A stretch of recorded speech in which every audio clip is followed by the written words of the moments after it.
Agustín de Iturbide fue el personaje más celebrado de su momento y después uno de los más censurados de nuestra historia. Más allá de los elogios excesivos y de las injurias innecesarias, Agustín de Iturbide fue a la postre un artífice de nuestra efectiva independencia. Caudillo osado en la guerra y vacilante en el poder, hombre de carne y hueso al fin, encontró su muerte frente a un pelotón de fusilamiento indignamente condenado por los mismos que, tiempo atrás, lo vitoreaban.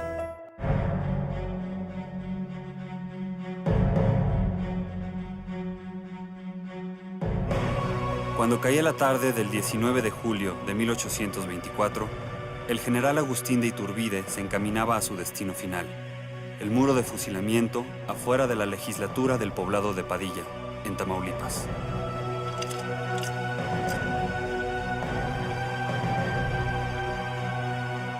Hasta su último momento de vida, Iturbide se mostró fiel a su convicción de haber defendido siempre una causa justa. ¡Mexicanos! ¡Muero con honor, no como traidor!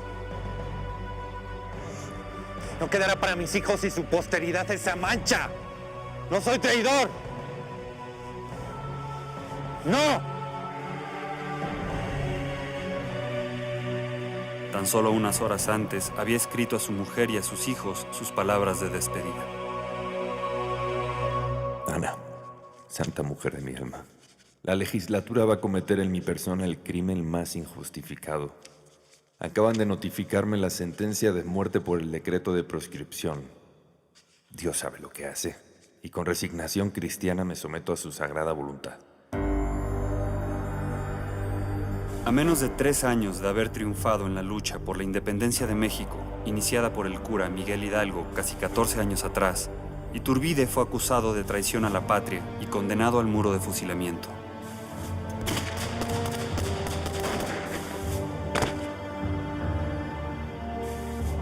En una sola descarga, lo alcanzaron 3 balas, una en el costado izquierdo y 2 en el rostro.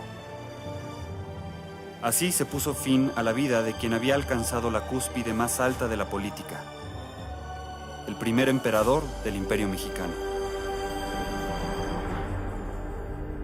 Con tan solo 40 años de edad, aún lleno de ideales, ambiciones y orgullo patriótico, Iturbide no imaginaba que muchos años después, la historia oficial de México estaría dispuesta a satanizar su nombre y condenarlo al olvido. A pesar de su trágico final, la mayor parte de su vida estuvo iluminada por la buena fortuna. Nació el 27 de septiembre de 1783 en la ciudad de Valladolid, hoy llamada Morelia en honor a José María Morelos, quien también naciera ahí 18 años antes. A diferencia de este, Iturbide nació en el seno de una familia acomodada. Por parte del padre, José Joaquín de Iturbide era de origen navarro, pero por parte de madre, su madre María Josefa de Aramburo, ella era totalmente criolla novohispana. Venía de antepasados muy antiguos, entre ellos de Juan de Villaseñor, uno de los fundadores en 1540 de la ciudad de Valladolid. Iturbide fue bautizado con el nombre completo de Agustín Cosme Damián de Iturbide y Aramburu. A pesar de que más adelante no persiguió una carrera religiosa, en la infancia ingresó al seminario de San Pedro para hacer sus estudios de primaria y secundaria, y a los 15 años se dedicaba ya a la administración de una de las propiedades de su padre, la hacienda de Quirio.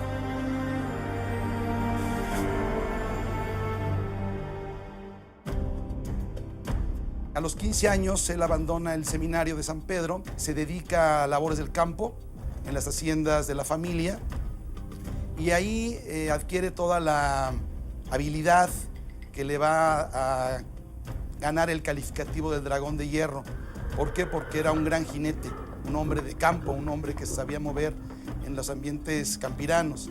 Y ya hacia los 15, 16 años decide finalmente pasarse a la vocación militar. La reciente creación del ejército novohispano por el rey Carlos III de España dio a los jóvenes criollos la oportunidad de formar parte de la milicia en el virreinato, aunque no podían acceder a los rangos más altos, reservados únicamente para los españoles peninsulares. A los 22 años, Iturbide ya había ascendido al grado de teniente dentro de la infantería de Valladolid. A esa misma edad, en febrero de 1805, se casó con Ana María Huarte, de 19 años, hija de un destacado hacendado, empresario y político.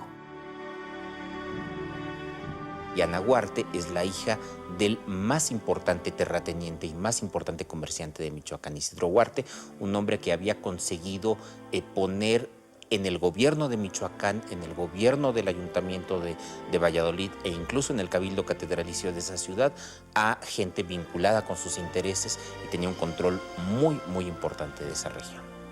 No es un matrimonio arreglado, pero sí es un matrimonio también por conveniencia. Es decir, a Iturbide también le interesa vincularse con esta familia. Se casa en 1805, pero en 1807 lo mandan al cantón de Jalapa, a donde mandaron a muchas milicias americanas a esperar un ataque posible de la Gran Bretaña, ¿no? Y ahí estaba Allende, ahí estaba Aldama, ahí estaba Michelena, ahí estaba Iturbide. Prácticamente todos los que participaron después en las milicias durante la Guerra de Independencia, la mayoría de ellos estuvo en Jalapa, ahí muchos se conocieron. Para la primera década del siglo XIX, Agustín de Iturbide se había consolidado ya económica y socialmente, y continuaba ascendiendo como figura militar. El paso del tiempo lo encaminaba ya a su encuentro con la historia, que en la Nueva España habría de cambiar de curso en el año de 1810.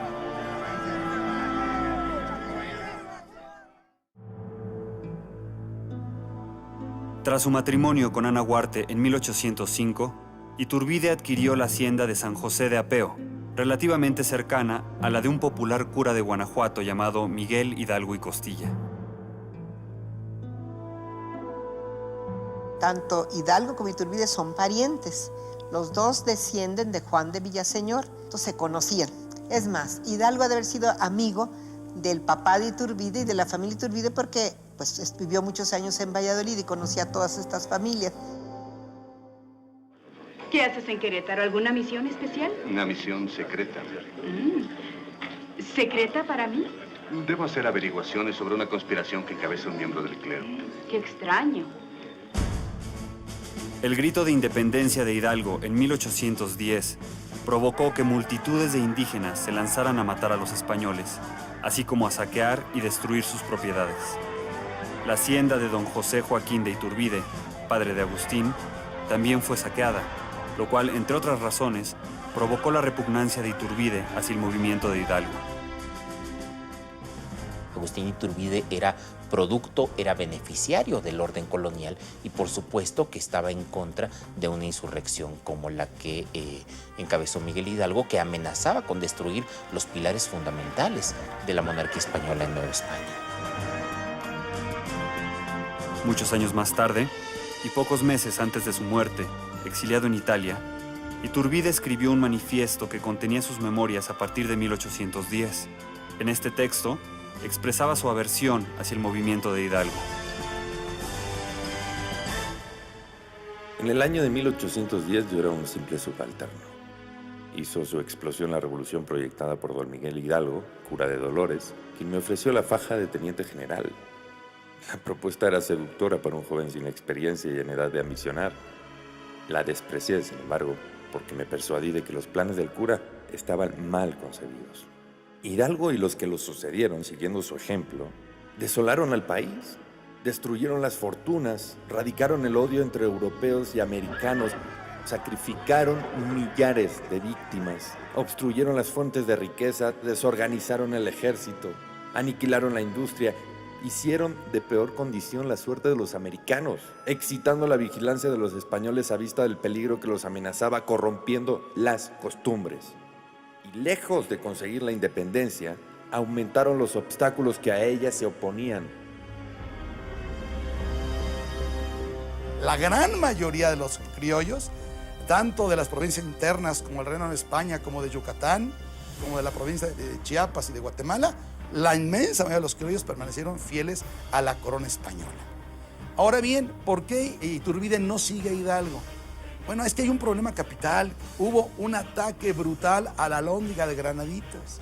La toma de Guanajuato marcó verdaderamente un antes y un después, un parteaguas en la actitud que la gente que quería la autonomía o la independencia vieron, pues ese camino no es el indicado.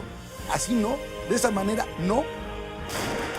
La Nueva España se adentraba en un largo periodo de destrucción y derramamiento de sangre.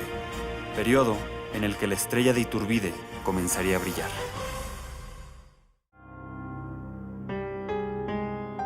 En octubre de 1810, Miguel Hidalgo avanzaba por el Bajío, ganando terreno para las fuerzas insurgentes.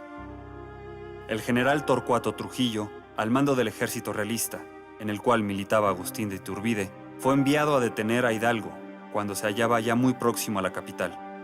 Ambas fuerzas se enfrentaron en la famosa batalla del Monte de las Cruces.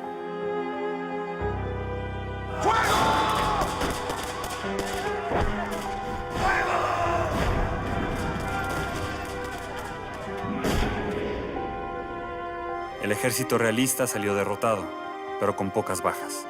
Iturbide tuvo una destacada participación y pronto comenzó su ascenso en la escala militar.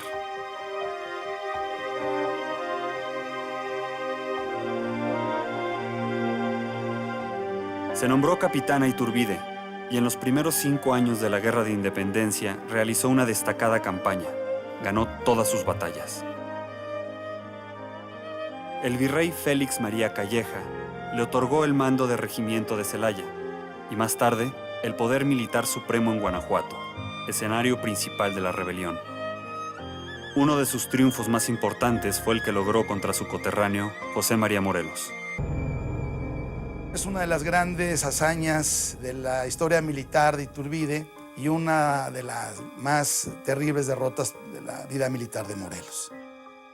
Simplemente Iturbide jugó con las tropas de Morelos, era la noche de Navidad, los días anteriores, y el 24 y 25 de diciembre, se meten en las huestes, están acampados las tropas insurgentes en las lomas de Santa María, les pega a uno, se retira, les pega a los otros y deja que en la confusión se maten entre sí los insurgentes y se despedacen.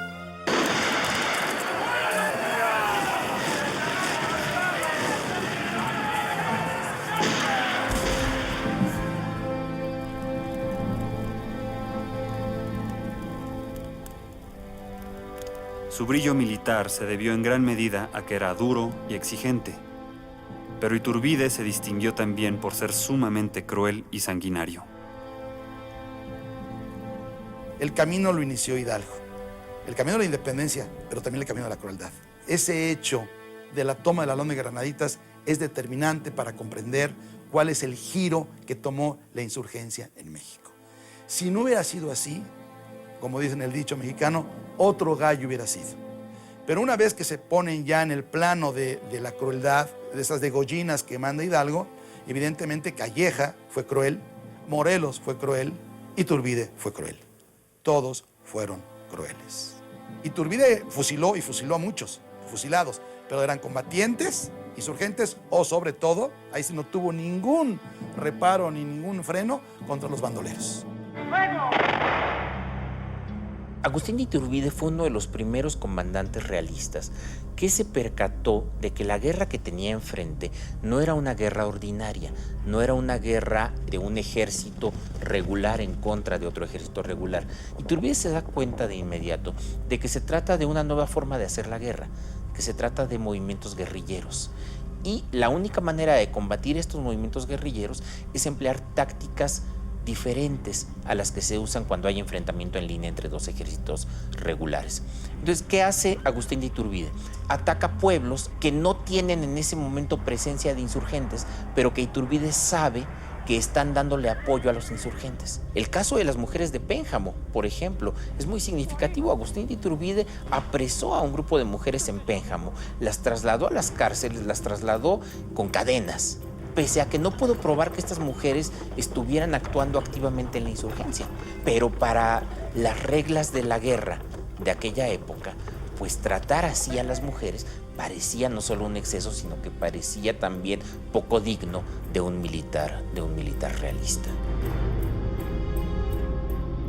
los que les probaban, saqueos, violaciones de mujeres, saqueos de iglesias. A esos les hacían un proceso y sí los fusilaban.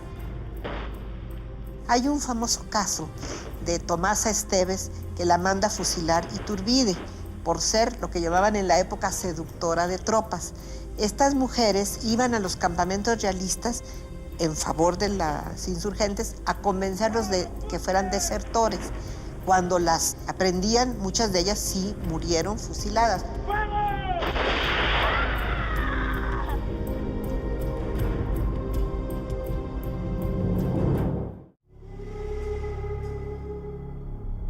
Para 1815, Agustín de Iturbide había peleado bajo las banderas del ejército realista por 5 años sin conocer la derrota.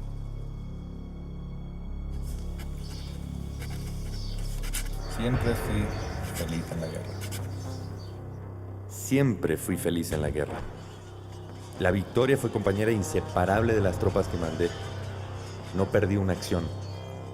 Batí a cuantos enemigos se me presentaron, muchas veces con fuerzas inferiores en proporción de 1 a 10 o de 8 a 20.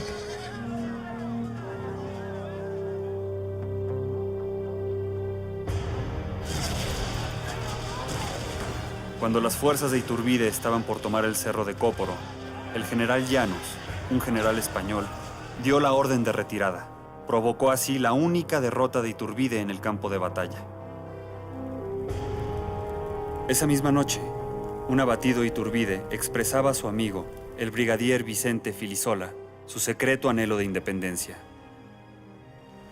Jamás lograremos derrotarlos en cantidad. La mejor estrategia en este caso era la retirada.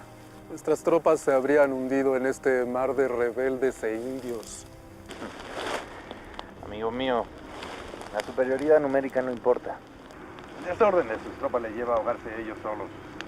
Su causa no es errónea, pero su método es destructivo para ellos mismos. Siento pena por ellos al ver cómo sus cuerpos caen por montones.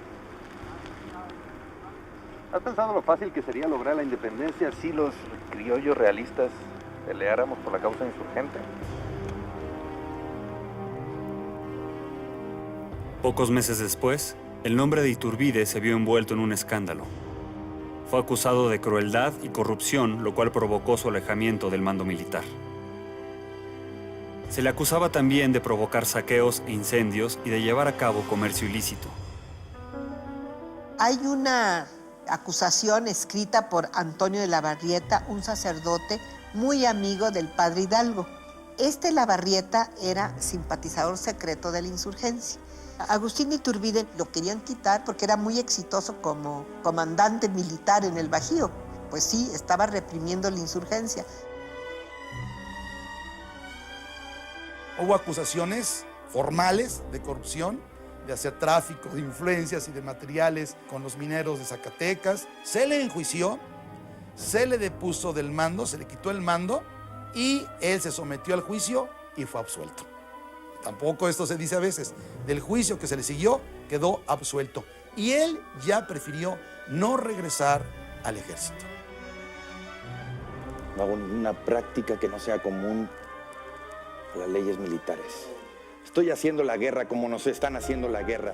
Ahora es interesante la absolución de Agustín de Iturbide porque no se le declara inocente, simplemente y por motivos de índole más político que otra cosa, se declara absuelto de estas acusaciones, pero no se le restituye el mando de tropas de inmediato.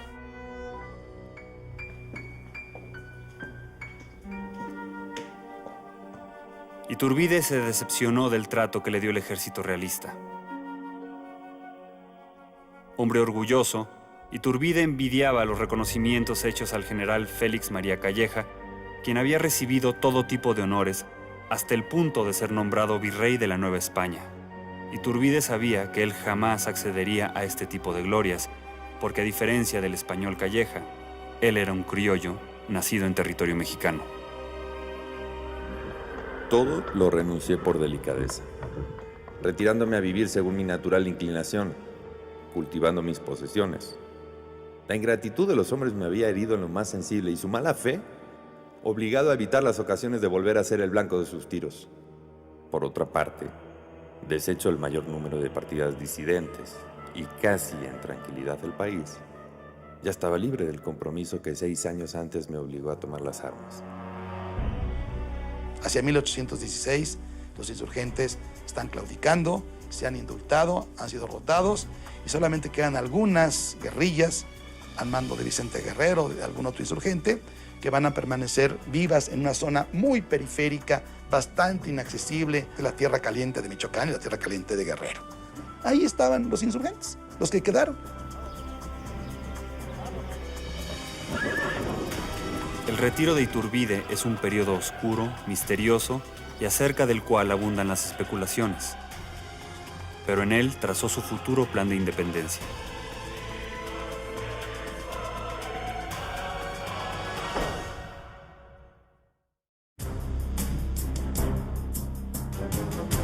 En los 4 años comprendidos entre 1816 y 1820, Iturbide se retiró de los campos de batalla para dedicarse a las haciendas y sus negocios familiares.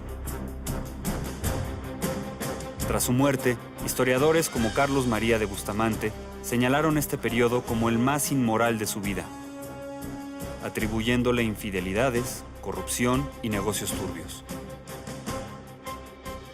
No es fácil para el historiador saber de dónde vino esa visión negativa, pero en el caso de Iturbide sí conocemos con claridad dónde se inicia esa visión totalmente para denigrarlo, y se debe a un pequeño librito que se llama Bosquejo de la Revolución de México, escrito en Filadelfia en 1822 por Vicente Rocafuerte.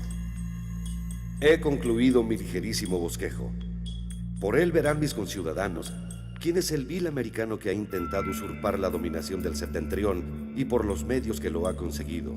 Sanguinario, ambicioso, hipócrita, soberbio, traidor a todo partido, connaturalizado con la intriga, con la bajeza, con el robo, con la maldad. Nunca ha experimentado una sensación generosa. Ignorante y fanático, aún no sabe lo que es patria ni la religión.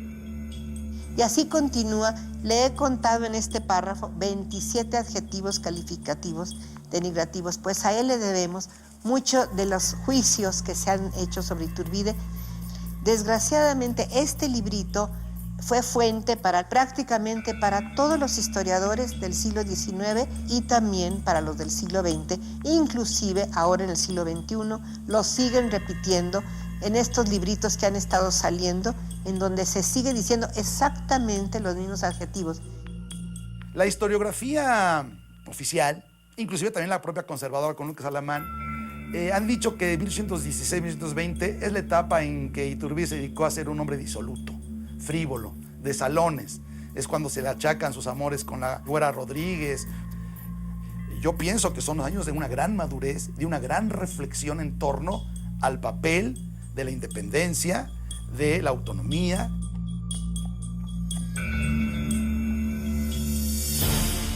En 1820, la turbulenta situación de España daba un nuevo giro al ser restituida la Constitución de Cádiz de 1812. Esta Constitución establecía el sufragio universal, la libertad de imprenta, abolía la Inquisición, acordaba el reparto de tierras y permitía la libertad de industria, entre otras cosas. Con esta reforma, se frenaba el gobierno absolutista para crear uno constitucional. La Constitución dejaba bien claro que no se podía tener mando político y militar al mismo tiempo. Y muchas de estas personas tenían mando político y militar.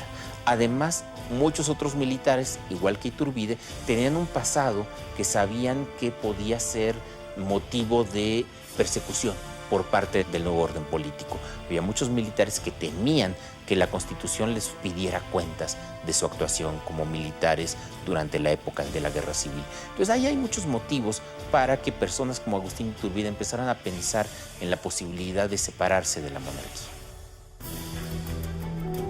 En esa época, en la Nueva España, el virrey Juan Ruiz de Apodaca lanzó un edicto en el que concedió el indulto a aquellos insurgentes que depusieran las armas.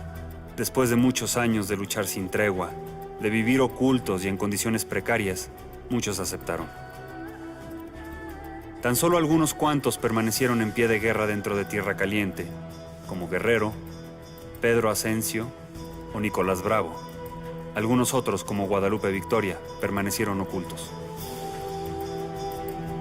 Los insurgentes que quedan siguen combatiendo. Entonces el virrey Apodaca dice, ya no pude convencerlos de indultarse. Bueno, pues entonces vamos a combatirlos, vamos a quitarnos ese grano que queda ahí para que finalmente ya vivamos un régimen constitucional. Entonces Apodaca llama a Iturbide y Iturbide acepta. Iturbide se va a combatir a Guerrero. En octubre de 1820, Iturbide volvió a los campos de batalla con la misión de enfrentarse a Vicente Guerrero. Pero Iturbide llevaba bajo el brazo un plan muy distinto que aquel que le proponía el virrey. Un plan con el cual, finalmente, se conseguiría la tan anhelada independencia de México.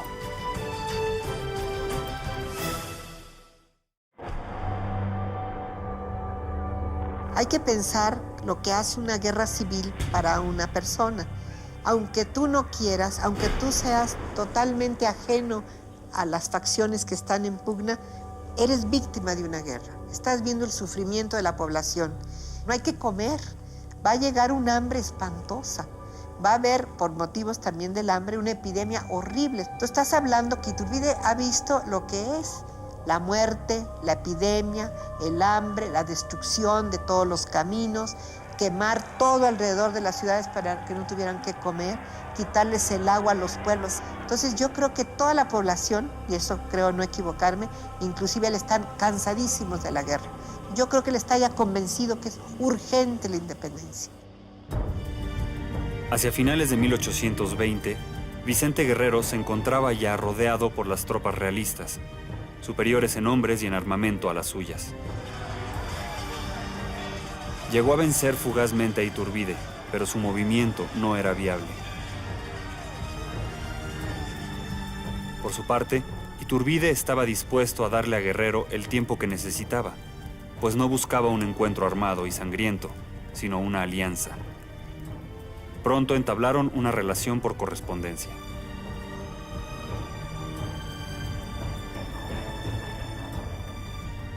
Veo que no está usted dispuesto a deponer las armas y sí a continuar la campaña que inició el cura Hidalgo.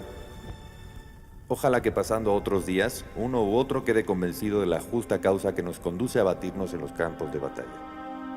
A veces tenemos ideas equivocadas de la guerra. A veces pensamos que los enemigos son irreconciliables y no se dirigen la palabra. Durante toda la guerra de independencia, los comandantes realistas se comunican con los insurgentes y al revés. Era muy frecuente que estuvieran carteándose constantemente. Esto lo hace Iturbide con Vicente Guerrero y llegan a ciertas coincidencias.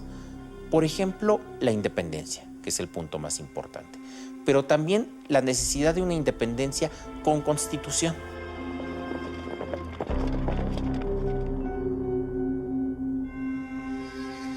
Usted equivocadamente ha sido nuestro enemigo y no ha perdonado medios para asegurar nuestra esclavitud.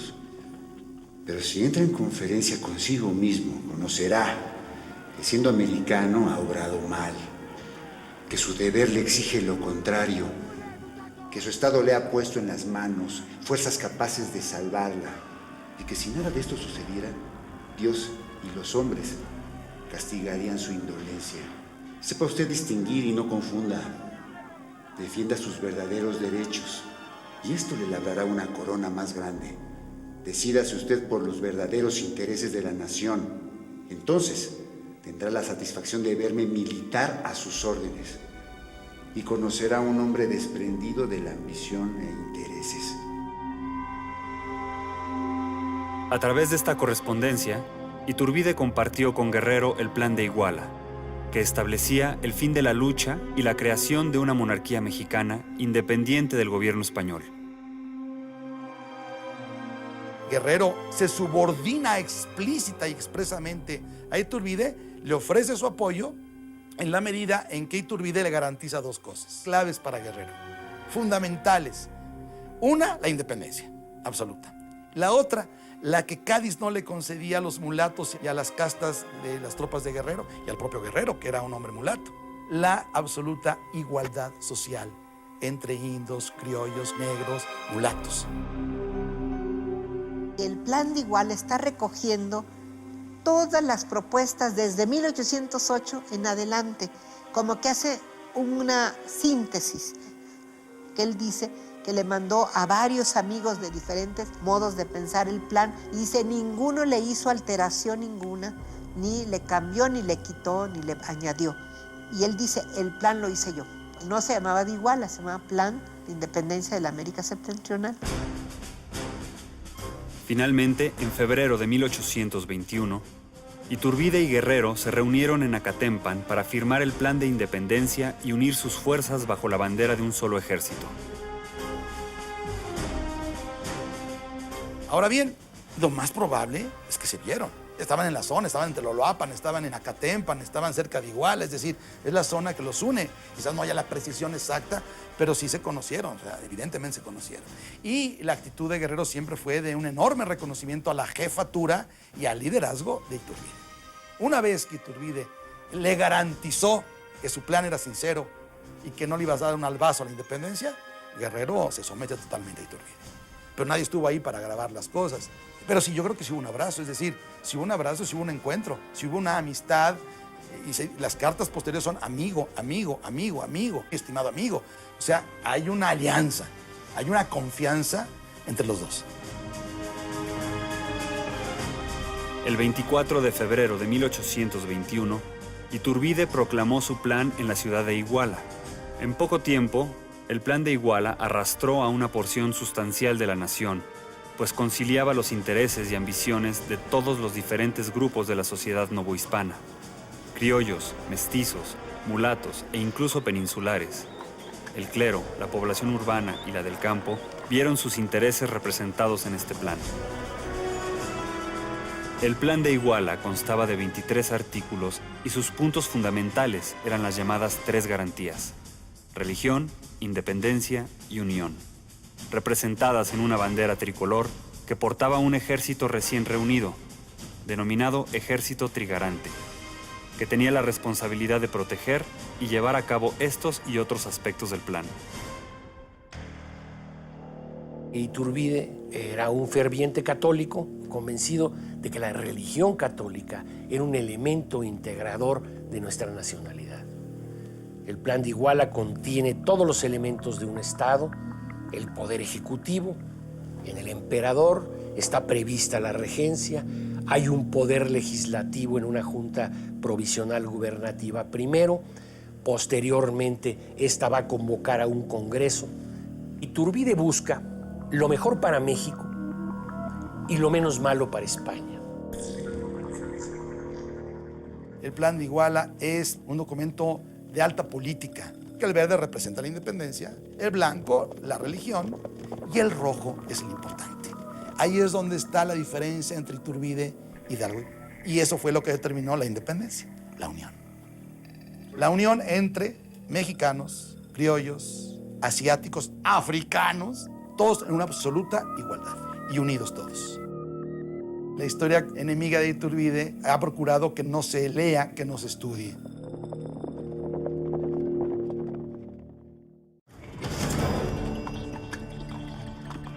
Pueblo tras pueblo, los miembros del ejército realista se adhirieron al plan de Iguala y se enlistaron en el ejército trigarante.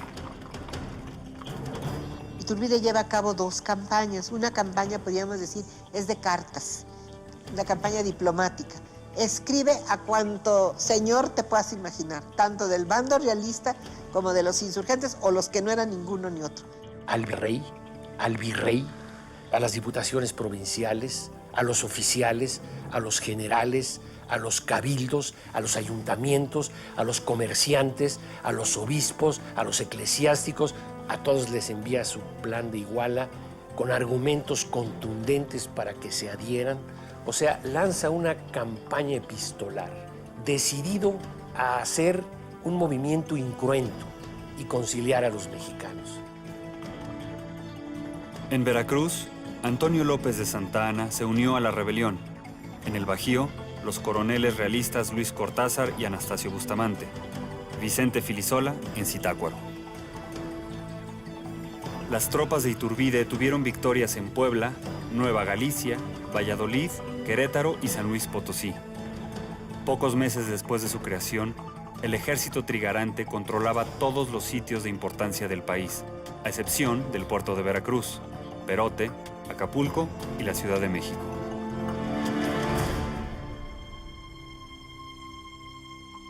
Seis meses bastaron para desatar el apretado nudo que ligaba a los dos mundos. Sin sangre, sin incendios, sin robos ni depredaciones, sin desgracias y de una vez, sin lloros y sin duelos. Mi patria fue libre y transformada de colonia en grande imperio. Para entonces ya los mexicanos estaban hartos de la guerra civil, y vieron la luz en este plan, y por eso fue la adhesión al Plan de Iguala en forma verdaderamente de catarata. Francisco Novela relevó al virrey Juan Ruiz de Apodaca, pero ante su ineficacia, la corona envió a Juan O'Donojú como representante legítimo del gobierno español para reemplazarlo. En cuanto éste entró a territorio mexicano por el puerto de Veracruz, se enteró de la situación en que se encontraba la nación, unida en favor de los trigarantes. Sabemos que el propio Miguel Ramos Arizpe, pero también Michelena y algunos otros diputados de la Nueva España en las Cortes, consiguieron que O'Donojú fuera enviado como capitán general a la Nueva España. Entonces podemos pensar que O'Donojú, desde el momento mismo en que salió de España, pues ya formaba parte de esta trama, ya estaba allí también involucrado. O'Donojú aceptó entrevistarse con Iturbide, quien había ido a recibirlo a la ciudad de Córdoba. El encuentro fue amistoso. Iturbide expuso a O'Donojú el plan de Iguala, en el que además de las 3 garantías, se especificaba que la corona del Imperio Mexicano se le ofrecería al rey Fernando VII o a algún miembro de su familia.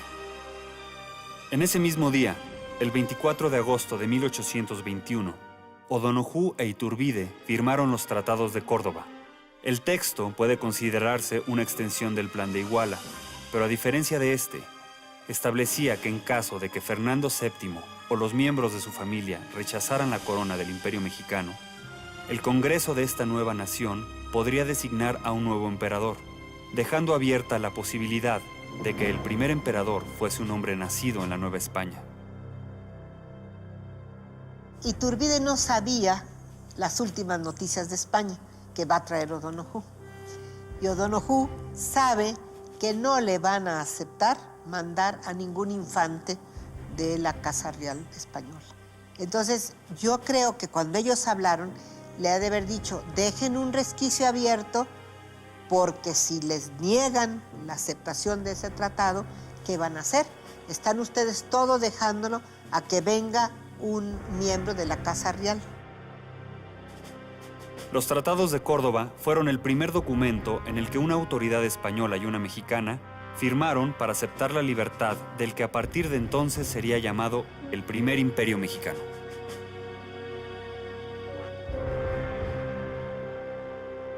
Siete meses después de proclamar su plan de Iguala, Agustín de Iturbide logró unificar al país y consumar pacíficamente la independencia de México, poniendo fin a 300 años de dominación española.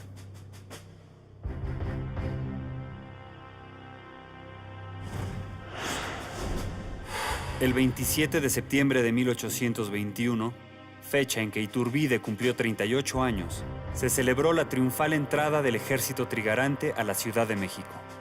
Esta fue la primera ocasión en que soldados insurgentes entraron a la capital y lo hicieron de manera pacífica. El 27 de septiembre, el día más feliz de nuestra historia, las tropas trigarantes, y para entonces las tropas trigarantes son criollos, realistas, Vicente Guerrero como comandante de la División del Sur, los antiguos insurgentes, todos entran por lo que hoy sería la Avenida Madero. Y ahí está el monumento, el arco, donde el alcalde Ormaechea le entrega las llaves de la ciudad de Iturbide. Iturbide no va vestido de militar, va vestido de civil, los demás van de militares. Y empieza esta procesión, este desfile por la calle de Madero, entran a lo que hoy es el Zócalo de la Ciudad de México, la Plaza Mayor, y en el Palacio Virreinal, en el balcón central, está O'Donojú como autoridad. Iturbide sube a donde está el balcón central, ahí se dan un abrazo, O'Donojú e Iturbide, ahí proclaman el fin el fin de la guerra, el comienzo de la vida independiente, y juntos bajan y van a la Catedral de México a un Te Deum para dar gracias por la independencia. Y en la tarde, Iturbide le manda un oficio a O'Donoghue. Así de sencillo. Señor don Juan O'Donoghue, jefe político superior en España, conforme a lo pactado en Córdoba, en el Tratado de Iguala, le informo que el día de hoy la Suprema Junta Provisional del Imperio asume la soberanía y el gobierno de este imperio, con lo cual cesa usted a su mando.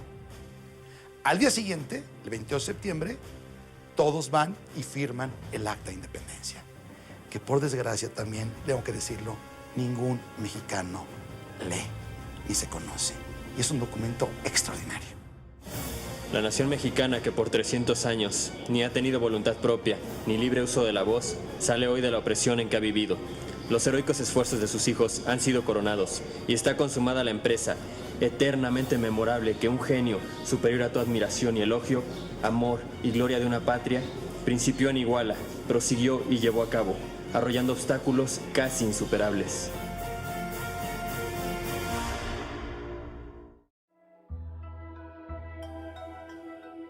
Después de su fusilamiento en junio de 1824, el cuerpo de Agustín de Iturbide, vestido como franciscano, se veló en una capilla del desolado pueblo de Padilla, en Tamaulipas. Más tarde fue enterrado en una iglesia abandonada y sin techo.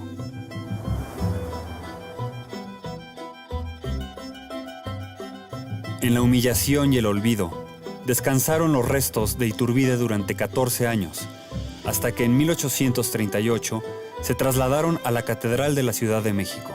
Muchos historiadores a lo largo de los años han tratado con desdén y rencor al hombre que en 1821 dio a México lo que muchos llamaron el día más feliz de la historia.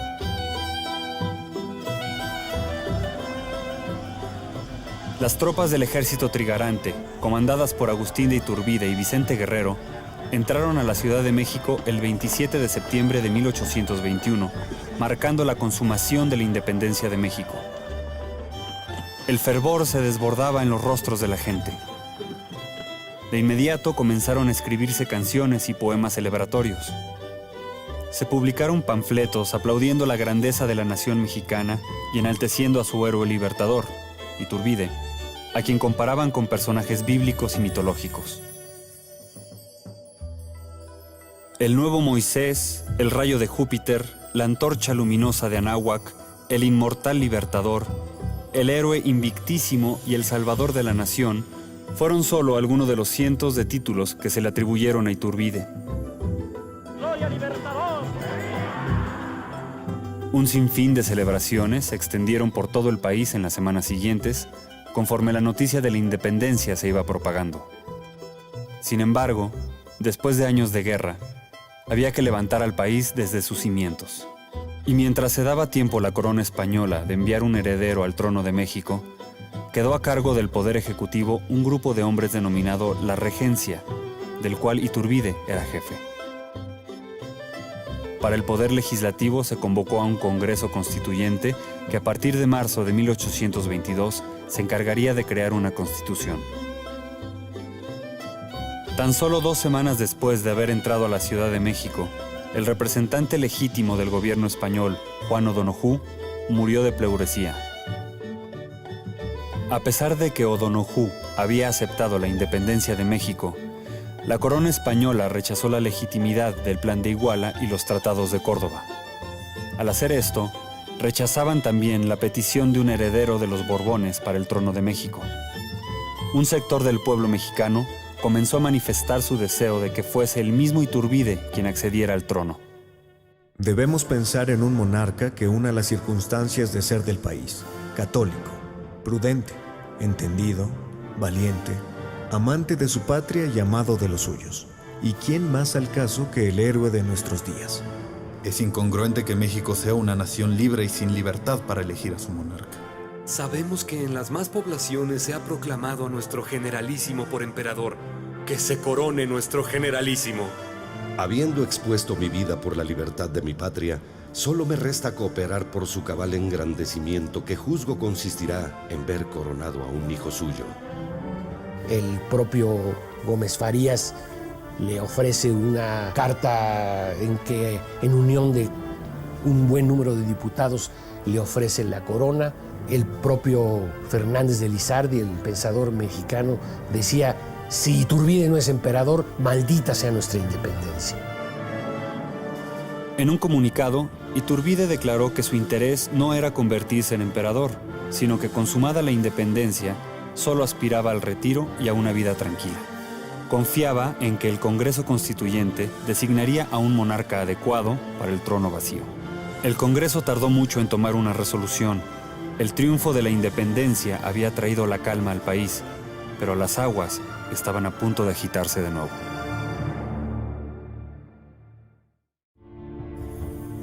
Para mayo de 1822, la algarabía comenzaba a desvanecerse. Tras más de 2 meses de sesionar, el Congreso aún no dictaba una constitución, no había creado un sistema judicial, ni había nombrado a un emperador para el trono de México. Agustín de Iturbide era por mucho el único candidato para ocupar el trono, pero el Congreso se resistía a reconocerlo. El 18 de mayo de 1822, una marcha que dio inicio en los cuarteles recorrió las calles de la Ciudad de México hasta la residencia de Iturbide para solicitarle que asumiera la corona del Imperio Mexicano. A las 10 de la noche de aquel día memorable me aclamó el pueblo de México y su guarnición emperador. ¡Viva Agustín I! ¡Viva Agustín I! Fue el grito universal que me asombró, siendo la primera vez de mi vida que experimenté esta clase de sensación. Recuerden que los miembros del Congreso representan ahora a la nación. Los mexicanos no necesitan que yo los mande. Lo primero que se ofreció a mi mente fue salir a manifestar mi repugnancia, a admitir una corona cuya pesadumbre ya me oprimía demasiado. Si no lo hice, fue cediendo a los consejos de un amigo que se hallaba conmigo. Lo considerarán un desaire, tuvo lugar a decirme. Y el pueblo es un monstruo cuando, creyéndose despreciado, se irrita. Haga usted este nuevo sacrificio al bien público. La patria peligra. Un momento de indecisión es el grito de muerte. Ante la presión de los más diversos estratos sociales, el Congreso se vio obligado a sesionar a la mañana siguiente para discutir este asunto y votar. Este viaje tan largo y penoso. Iturbide es institucional. Él dice: vamos a consultar al Congreso. Evidentemente, el Congreso en ese momento se encontraba bajo la presión de todo el pueblo que estaba invadiendo las tribunas. Fue una torpeza haber convocado al Congreso en ese momento. Él debió haber calmado a las gentes y haberse esperado. Sin embargo, se convoca al Congreso. Vaca Ortiz, diputado de Durango, señalaba que el día en que se hizo la votación para que Iturbide fuera coronado emperador, había una gran muchedumbre en las gradas del Congreso y que los diputados que estaban dudosos, no acerca de si votar a favor, de hecho casi todos estaban a favor de votar por Iturbide, pero algunos diputados, como Vaca Ortiz mismo, preferían que se hiciera una consulta a sus diputaciones. Quienes estaban a favor de esto eran amenazados por esta muchedumbre, que parece que llevaba cuchillos, llevaba navajas, y entonces amenazó a estos diputados que se vieron obligados de esta manera a votar a favor de la coronación de Iturbide. Hay una cosa fuera de toda duda. Cuando se acepta la designación de emperador, el Congreso reunido, por unanimidad de 106 votos, que eran todos los que estaban, aceptan confirmar la designación de Iturbide como emperador y hacer su dinastía hereditaria. Iturbide prestó juramento ante el Congreso que lo nombró Agustín I, emperador constitucional de México. Su coronación se celebró 2 meses más tarde, el 21 de julio de 1822. El presidente del Congreso coronó a Iturbide y después el mismo Iturbide coronó a su esposa Ana Huarte. La ceremonia duró 5 horas y algunos historiadores, como Carlos María de Bustamante y Lucas Alamán, calificaron el hecho como una representación teatral que no contribuyó a apuntalar la dignidad y autoridad del nuevo monarca. sino lo contrario, la menoscabó. El imperio de Iturbide era una solución viable y plausible para que México transitara de la colonia a la independencia. El propio Iturbide era un militar.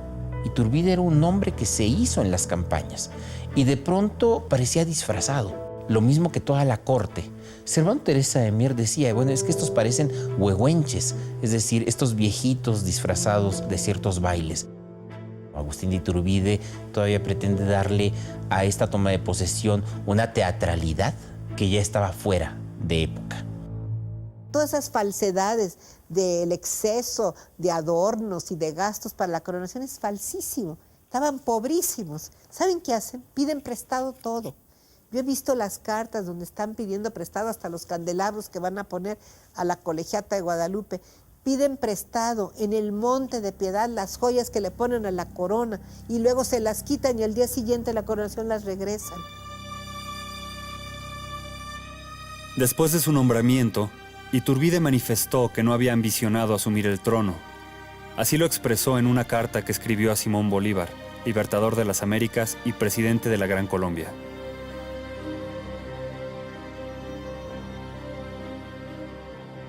Cuán lejos estoy de considerar un bien lo que impone sobre mis hombros un peso que me abruma.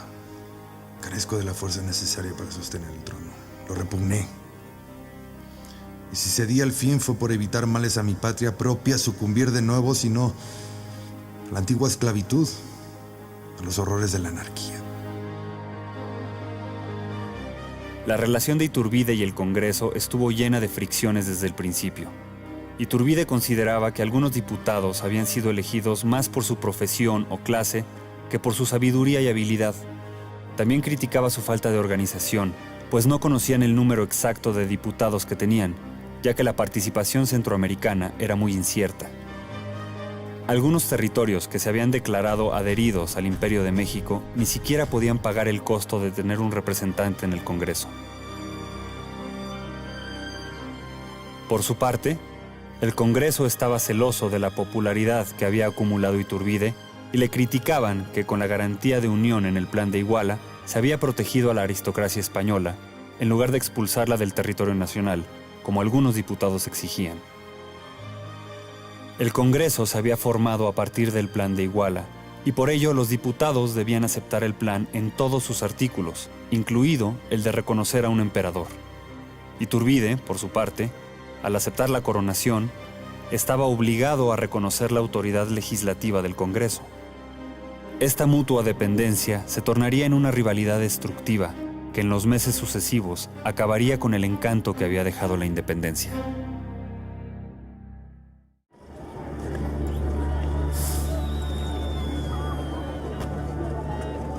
Desde que Iturbide asumió la cabeza de la regencia en septiembre de 1821, ordenó una considerable reducción de impuestos con el fin de demostrar que la independencia significaba un adelanto y no un retroceso. Pero el país estaba sofocado por las deudas generadas por los 11 años de guerra. Era preciso pagar los sueldos del ejército trigarante y restablecer el comercio, la industria y demás actividades económicas que se habían visto gravemente afectadas desde 1810. Casi un año después de consumada la independencia, el Congreso no funcionaba con la debida seriedad. A sus sesiones difícilmente asistía más de la mitad de los diputados, lo cual hacía imposible la aprobación de leyes nuevas o la discusión de iniciativas. El país exigía soluciones eficientes, pero el poder legislativo era el primero en retrasarlas. Esto provocaba la constante crítica del emperador Iturbide, quien frustrado veía que los sueños de gloria que se habían augurado para México se desvanecían en el aire. Los choques entre emperador y Congreso estaban en su punto más álgido. Y los problemas fundamentales son fiscales. Agustín Iturbide quiere establecer nuevos impuestos que el Congreso no le aprueba porque una de las maneras como Iturbide había conseguido ganarse apoyos para la independencia era con el ofrecimiento de reducir o eliminar impuestos. Y por otro lado está la presencia de conspiradores republicanos. Sabemos que algunos diputados, como el propio Servando Teresa de Mier, encabezan a los grupos de republicanos que están conspirando en contra de Iturbide. Tuve denuncias repetidas de juntas clandestinas habidas por varios diputados para formar planes que tenían por objeto trastornar el gobierno jurado por toda la nación. Bien penetrados estaban los facciosos que chocaban con la voluntad general y creyeron necesario propagar que yo quería proclamarme monarca absoluto para tener pretexto de sedición. Ni una sola razón expusieron que pudiese servir jamás de prueba a este cargo. La verdadera razón de la conducta del Congreso no es otra sino que esta máquina se movía al impulso que le daban sus directores. Y estos miraban con odio que yo hubiese hecho la independencia sin el auxilio de ellos, cuando quisieran que todo se les debiese. No podemos esperar más tiempo. Tiene que ser pronto. 3 días. No podemos esperar más. En agosto de 1822, gracias a un agente de Iturbide, se descubrió una conspiración dirigida por miembros del Congreso. El plan era apresar a Iturbide, declarar nula su elección, argumentando que le había sido impuesta al Congreso y proclamar una república. Con esta información, el 26 de agosto, Iturbide mandó arrestar a todos los implicados en la conspiración. Se aprendieron y encarcelaron a 66 personas, entre ellas 19 diputados, varios jefes militares, clérigos y otros ciudadanos. Iturbide aprovechó esta oportunidad para alejar a sus más acérrimos enemigos y poner en marcha su plan para sacar adelante al país. El primer paso sería la disolución del Congreso Constituyente.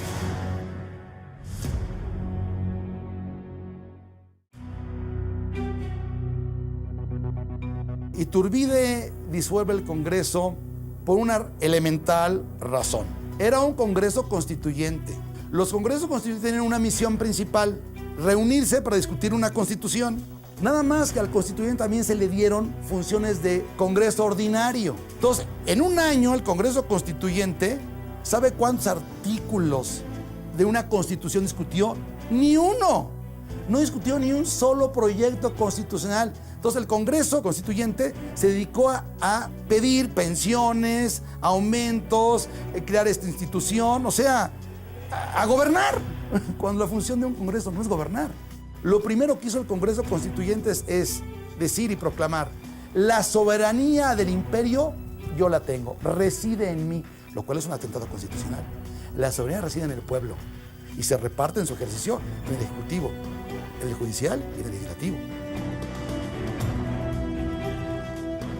Algunos representantes de la milicia e incluso algunos diputados provinciales enviaron peticiones a Iturbide solicitándole que aprovechara este golpe al gobierno para disolver el Congreso.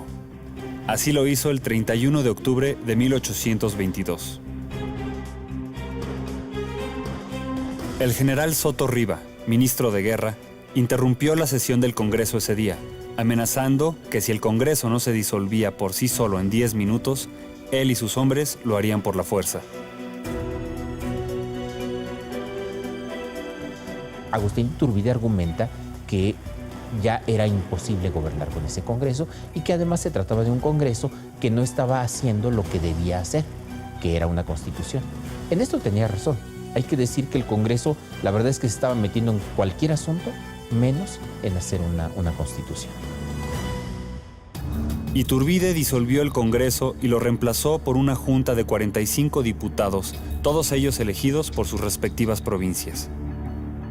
Esta junta instituyente tendría la función de delinear los artículos de una constitución y un sistema judicial que serían adoptados por un nuevo Congreso. Iturbide también comisionó a la Junta trazar un plan para rescatar la economía de México. En diciembre se completó este plan y Lorenzo de Zavala, el miembro más prominente de la Junta, lo presentó. El nuevo plan financiero, cuidadosamente preparado, tenía varias etapas y a largo plazo esperaba dar al país una sólida y fructífera economía. Sin embargo, hacía suponer que Iturbide planeaba perpetuar la Junta Instituyente y no crear un nuevo Congreso, como había dicho que haría. Al respaldar el plan económico de Zavala, Iturbide traicionó uno de los principios que él mismo había propuesto tras conseguir la independencia. Aprobó una fuerte alza a los impuestos, llegando hasta un 40% en el caso del impuesto sobre el valor de la propiedad. estas medidas crearon descontento y preocupación en la población. Este plan económico se desechó por completo unos cuantos meses más tarde, cuando el imperio de Agustín de Iturbide llegó a su fin. En su afán por obtener fondos, Iturbide se vio obligado a rogar, a pedir prestado y hasta a robar. Tomó una medida que selló la separación entre la clase propietaria y el emperador. En medio de la turbulencia en el Imperio Mexicano, surgieron dos importantes logias masónicas, la escocesa y la yorquina. El rito escocés agrupaba a muchos españoles y la mayoría de ellos eran borbonistas, es decir, no se resignaban a que el trono mexicano se perdiera para los Borbón, familia real española. Los yorquinos, en cambio, se inclinaban más por un gobierno de tipo republicano. A pesar de sus diferencias, estas logias compartían un sentimiento contrario a Iturbide. En ellas participaban militares de alto rango, hombres cercanos al emperador, como Pedro Celestino Negrete, Antonio Echavarri, Nicolás Bravo, Guadalupe Victoria y Vicente Guerrero. Los Estados Unidos, encantados de que a río revuelto, ganancia de pescadores, los señores, a la hora que provocaron y dieron pábulo a la guerra civil, significaron para México primero la pérdida de Centroamérica y posteriormente de la mitad del territorio.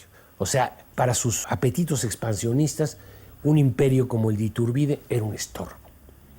Entonces, a través de Poinsett, comienzan a azuzar las pasiones entre los mexicanos y las envidias, que claro, era fácil hacerlo.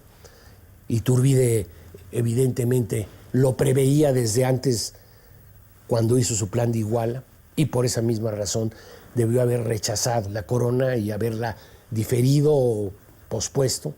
Y luego las logias masónicas, definitivamente decididas a tirar a Iturbide. Esas fueron las dos razones por las que cayó el imperio de Iturbide. Y una tercera muy importante, la falta de dinero.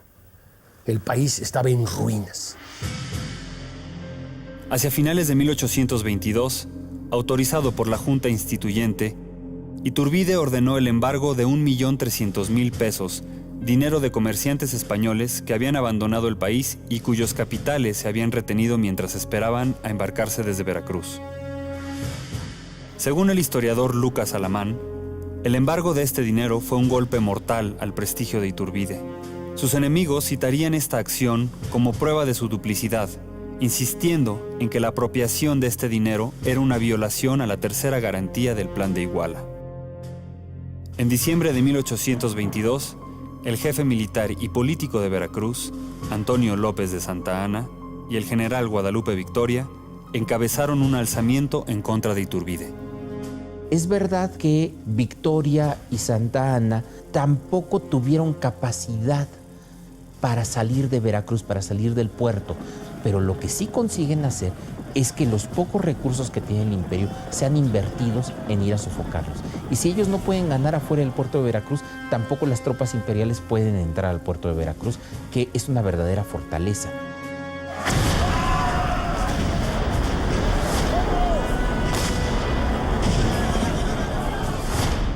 En enero de 1823, tuvo lugar otra sublevación en el sur del país, encabezada por los últimos insurgentes Vicente Guerrero y Nicolás Bravo. Ambas rebeliones desconocían al imperio de Iturbide, argumentando que el Congreso había sido forzado a coronarlo. Exigían también la restitución del Congreso Constituyente. Iturbide envió tropas a apagar estos levantamientos de la manera menos violenta posible. Echavarri fue enviado a sitiar Veracruz. El general Armijo se dirigió al sur. En un fuego cruzado en Almolonga, Vicente Guerrero resultó herido y se le dio por muerto, pero se escondió en un pozo y tardó meses en recuperarse y aparecer de nuevo. En Veracruz, batieron terriblemente a Santa Anna. Este fue el momento de terminar la sublevación y castigar. El general Echavarri y el brigadier Cortázar mandaban fuertes divisiones. pudieron tomar la plaza de Veracruz sin resistencia e interponiéndose entre esta y Santa Ana, aprehenderlo con los restos de caballería que pudo juntar o reunir después de su derrota. Pero nada hicieron. Hay un determinado momento en el que Echávarri, en enero de 1823, sabe que Iturbide lo va a destituir, y entonces Echávarri decide proclamar un plan, que es el Acta de Casamata. Echávarri sitió a Santa Ana por más de un mes. Durante este sitio, Echávarri emitió el llamado Plan de Casamata, el cual pedía la instauración de un congreso, pero no la restitución del antiguo. También exigía que de ninguna manera se atentara contra el emperador. Santa Ana lo vio como la única posibilidad de escapar y conseguir una tregua, por lo que de inmediato se adhirió al plan de Echávarri, contradiciendo sus propios ideales. El 10º artículo de los 11 que incluía el plan de Casamata proclamaba que la Diputación de Veracruz podía tomar el control administrativo de la provincia.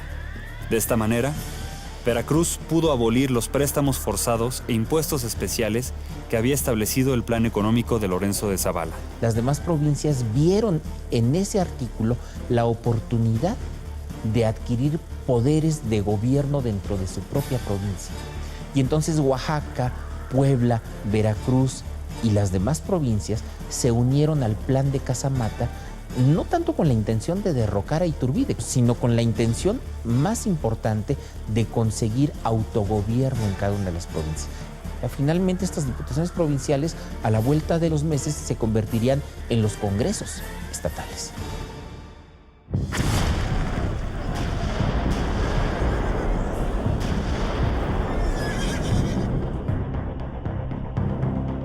Sus gentes fieles que manda para que negocien con los levantados, lo traicionan. Echevarri, que era el que pretendía a su hija, finalmente se suponía que al casarse con ella se casaba un español con una mexicana, lo consideraba casi como un hijo, se voltea, manda a Negrete, se voltea, y ciertamente yo creo que entró en una decepción y malos consejeros que le dijeron, no, espérate, restablece el Congreso, con eso se van a calmar las cosas. Y bueno, así lo hizo. Y básicamente lo hace para evitar el derramamiento de sangre. Claro que se equivocó de tomo a lomo, ¿no? Porque la guerra civil se desató. El 4 de marzo de 1823, Iturbide restableció el antiguo Congreso porque la creación de uno nuevo llevaría mucho tiempo. Es claro que ya vislumbraba la alternativa de abdicar al trono, pues cómo trabajar con un Congreso constituido por sus enemigos declarados.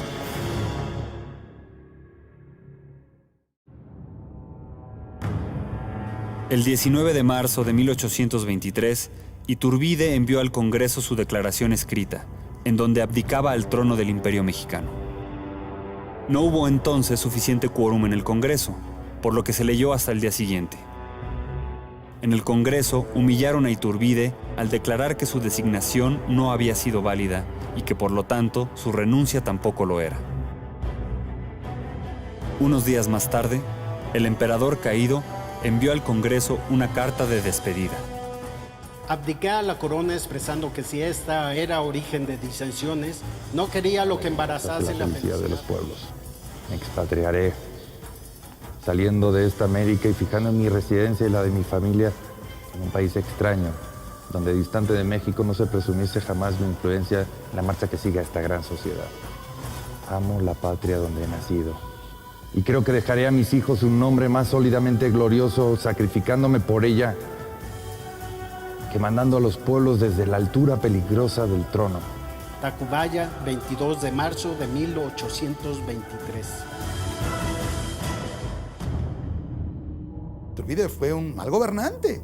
Ha habido mucha gente que ha hecho mucho por México, pero no necesariamente es bien gobernarlo. Pero fundamentalmente se derrumba el imperio porque Iturbide él mismo abdica. ¿Y abdica por qué razón? Porque no quiere la guerra civil. Eso le queda muy claro. Él tenía todo el apoyo, todo el prestigio. El pueblo lo adoraba, lo quería muchísimo. Las tropas, mucha parte de los gobernadores de las provincias entonces. El imperio todavía tiene la suficiente fuerza para enfrentar a los conjurados de Casamata. Hubiera podido él maniobrar tropas para combatir a los de Casamata. ¿Qué hizo? Dijo, a ver, yo conseguí una independencia que no costó sangre. Ahora mi presencia en el imperio o en el trono no va a costar sangre. Prefiero abdicar, y así lo dijo. Y efectivamente, abdicó e impidió que hubiera una nueva guerra civil. Lo que sucede es que yo creo que no es lo mismo ser libertador de un país a ser ya el dirigente o el gobernante. Mira, en 2 años ninguno de los libertadores de la América Española pudo gobernar. Bolívar va a morir y va a decir muy decepcionado que lo que hizo fue como arar en el mar. Todos sus enemigos se le echan encima, de dictador y de tirano no lo bajan, ¿no? José de San Martín tiene que salir exiliado y va a dar Inglaterra. De hecho, Páez, O'Higgins, todos no pudieron. Una cosa fue hacer la independencia y otra cosa gobernar. Y hay otro aspecto que no hemos tratado, pero que es vital para un gobierno. Estaban en la más grande bancarrota. Iturbide, cuando entra a la Ciudad de México, creo que las cajas reales tenían 48 pesos. ¿Y sabes cuánto debíamos? 76 millones de pesos. ¿Qué haces con un país en quiebra? Cuando tienes un ejército triunfador que tiene 16,000 soldados que están esperando su paga y no tienes cómo pagarles. Nada. Escoltados por Nicolás Bravo y más de 500 hombres, Iturbide y su familia salieron rumbo a Veracruz, viajando por rutas alternas, evitando atravesar comunidades porque poblaciones enteras salían a verlo pasar. Vitoreaban efusivamente y lloraban su partida. El 11 de mayo de 1823, Iturbide se despidió de sus padres y hermanos, a quienes jamás volvería a ver, y acompañado de su mujer y sus 6 hijos, zarpó de Veracruz rumbo a la ciudad de Liorna, en Italia. Pues como era un revolucionario y así lo tomaban en Europa, no puede ir a ningún país donde gobiernen los Borbones, no puede entrar a España, no puede ir a Francia. Tiene que ir a una ciudad independiente como es Liorna, porque no puede ir a una ciudad donde estén los Borbones, como Nápoles. Ante el descontento público por el destierro de Iturbide, el nuevo gobierno se encargó de acabar con su buena imagen inmediatamente después de su partida de México. Historiadores como Carlos María de Bustamante lo tacharon de corrupto, tirano, conspirador y borbonista, entre otros calificativos. Se publicaron cientos de panfletos que desacreditaban los logros de Iturbide. La prensa, que 2 años atrás lo había alabado, ahora lo llamaba injusto traidor, caníbal, el nuevo Calígula y el tirano, entre otros nombres. El Plan de Iguala y los tratados de Córdoba se anularon. Y para no dejar vacío el pedestal de héroe nacional, se enaltecieron los logros de Guadalupe Victoria, Nicolás Bravo y Vicente Guerrero. Este último, quien unió sus fuerzas a las de Iturbide para crear el ejército trigarante, incluso emitió un manifiesto diciendo que repugnaba el Plan de Iguala, aunque en su momento lo vio como el único modo de emancipación. Ejército, historiadores, gobierno, prensa y demás sectores se concertaron para denostar a Iturbide. El Congreso fijó en 1823 la celebración oficial de la independencia el 16 de septiembre, fecha del alzamiento de Miguel Hidalgo, cayendo poco a poco en el olvido el 27 de septiembre de 1821. Desde el exilio, Iturbide se enteraba solo de algunas de estas acciones hechas en su contra. La vida de Iturbide en el exilio fue fatal, le fue muy mal. Primero llegó a las costas de Toscana, ahí estuvo en cuarentena porque al parecer había ahí una amenaza de alguna enfermedad. En ese momento Italia no existe todavía como un país unificado, es el Gran Ducado de Toscana, y ahí se le dio una villa como residencia que pertenecía a Paulina Bonaparte. Ahí vivió esperando que le mandaran la pensión. Iturbide no se enriqueció, no llevaba dinero, nunca medró del gobierno como otros lo han hecho. Aprovecha su estancia en Liorna para escribir sus memorias.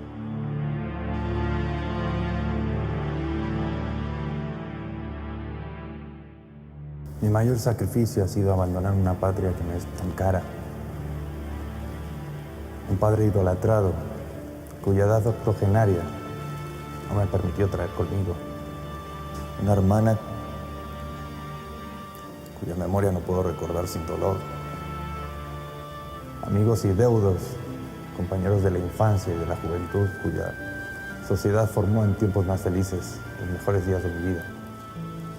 Mexicanos, este escrito llegará a vosotros.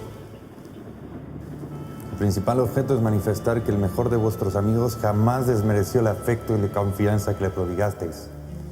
Mi gratitud terminará con mi existencia. Cuando instruyáis a vuestros hijos en la historia de la patria, inspiradles amor por el primer ejército trigarante.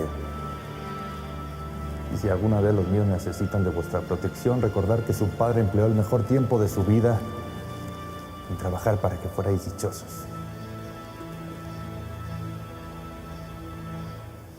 Recibid mi último adiós y sed felices.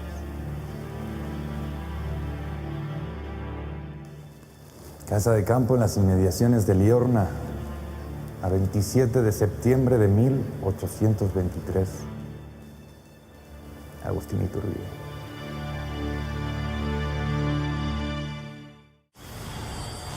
Con 40 años cumplidos, Iturbide no había abandonado del todo los sueños de gloria que tanto ambicionó para México. Volvería una vez más a su patria, dispuesto a luchar contra el enemigo que amenazaba la independencia hacía tan poco conquistada, aunque tuviera que morir en el intento. Su vida había sido eso, su proyecto personal de vida había sido independizar a México. Y toda amenaza al imperio mexicano pues era una amenaza a un proyecto personal. Iturbide, que se exilia en Liorna, tiene que salir de ahí porque el duque de Florencia le llama y le dice: las presiones de España están muy fuertes, yo no puedo garantizar su seguridad aquí, así es que le voy a pedir que por favor me evite este problema. Entonces Iturbide tiene que hacer un periplo para llegar a Londres, porque en cualquier lado pueden detenerlo los agentes del rey y en España lo juzgan como traidor. A finales de 1823, llegaron a los oídos de Iturbide rumores de que la Santa Alianza planeaba reconquistar el territorio de México para España. Hay un documento que escribe antes de salir de Londres, donde manifiesta que está dispuesto a regresar a México independientemente del sistema de gobierno que se quiera. O sea, él ya no está apostando por la monarquía, ni va a regresar como emperador. Pone su espada al servicio de la independencia de México. Si es república, adelante, cuenta con mi espada. En México, el gobierno sentía temor por varias conspiraciones que buscaban el regreso de la monarquía y de Iturbide. Este temor creció cuando se supo que Iturbide había salido de Italia. Antes de venir, Iturbide le escribe al Congreso y le dice esto: hay este peligro y yo vengo a ponerme a sus órdenes, al servicio de la patria. Claro está, el Congreso supuestamente no abre la correspondencia, yo creo que sí la abre, pero en cuanto la recibe, dicta un decreto verdaderamente espeluznante. El soberano Congreso General Constituyente se ha servido decretar lo que sigue. Se declara traidor y fuera de la ley a don Agustín de Iturbide, siempre que bajo cualquier título se presente en algún punto de nuestro territorio. En este caso, queda por el mismo hecho declarado enemigo público del Estado. El 28 de abril de 1824, el Congreso mexicano decretó que Iturbide recibiría pena de muerte si volvía a poner un pie en suelo mexicano. Iturbide zarpó menos de 2 semanas después desde Inglaterra, por lo que no se enteró de este decreto hasta que era demasiado tarde. Esto verdaderamente fue una canallada del Congreso en la que estuvieron involucrados muchos personajes que después tuvieron mucha relevancia en México, entre ellos Vicente Guerrero. No fue un traidor a México, no traicionó a México. Era un político ambicioso, como todos los demás en aquella época. Sí, por supuesto, fue un político que promovió su propio ascenso al poder, sí, por supuesto, pero de allí a que hubiera traicionado a la nación, pues hay un abismo. En julio, el buque Spring llegó al puerto de Soto la Marina, en el actual estado de Tamaulipas. Un comerciante reconoció a Iturbide por su estilo de cabalgar, el que le había ganado el sobrenombre de Dragón de Hierro. la prende Felipe de la Garza, a quien él había perdonado, que se había sublevado contra el imperio. Él no le hizo nada, pero lo perdonó. Bueno, pues eso lo detiene y lo lleva a Padilla, donde estaba la sede del Congreso del Estado de Tamaulipas.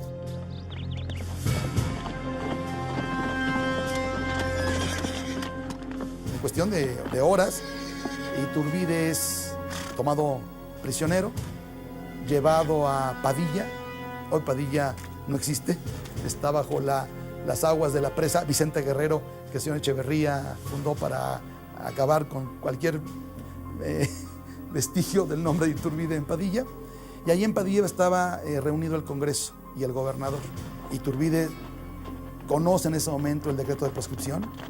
Dice, esto es una injusticia. No tuvo un juicio ni un abogado, y ningún juez ni jurado escuchó su declaración.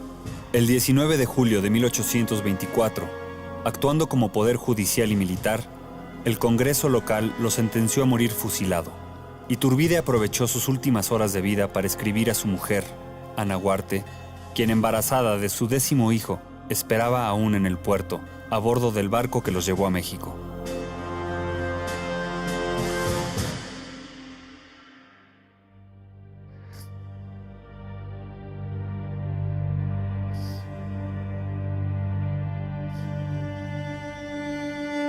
Te dejo mi reloj y mi rosario como la única herencia que constituye este sangriento recuerdo de tu infortunado Agustín.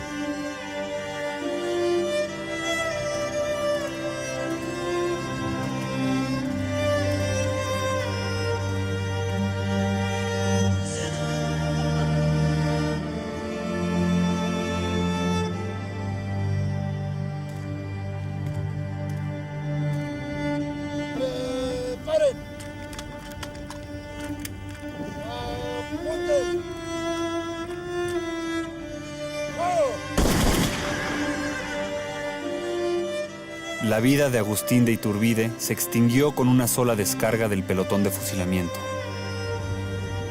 Pasarían varios años para que se apagara el brillo de su nombre y de sus logros, hasta que finalmente la historia oficial lo sumió en la oscuridad. Iturbide cometió sin duda muchos errores durante su reinado y sus acciones, como las de cualquier gobierno, no fueron todas justas. Pero la responsabilidad que le atribuyeron sus enemigos, la sed de poder absoluto, no corresponde del todo a la verdad histórica. Iturbide, antes que como un emperador absoluto, se comportó como un dubitativo monarca republicano, renuente a ejercer el poder y dispuesto a compartirlo con un Congreso hostil hasta que la situación se volvió insostenible. En el patíbulo de Padilla, Iturbide no obtuvo el perdón de sus contemporáneos. En sus últimas palabras, el emperador caído imploró inútilmente que su nombre no fuera manchado con el baldón de traidor que le ha acompañado por casi 2 siglos. En esta conmemoración del bicentenario de nuestra independencia, sería justo volver a su vida con una mirada de respeto y de comprensión. Lo merece.